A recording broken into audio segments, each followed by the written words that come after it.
In this video, we are going to learn series, progression and difference between sequence and series.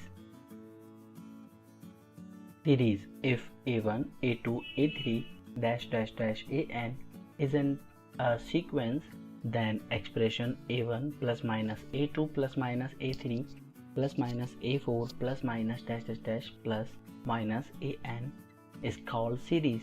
Therefore, there is a series corresponding to each sequence in which two terms are joined with or negative sign.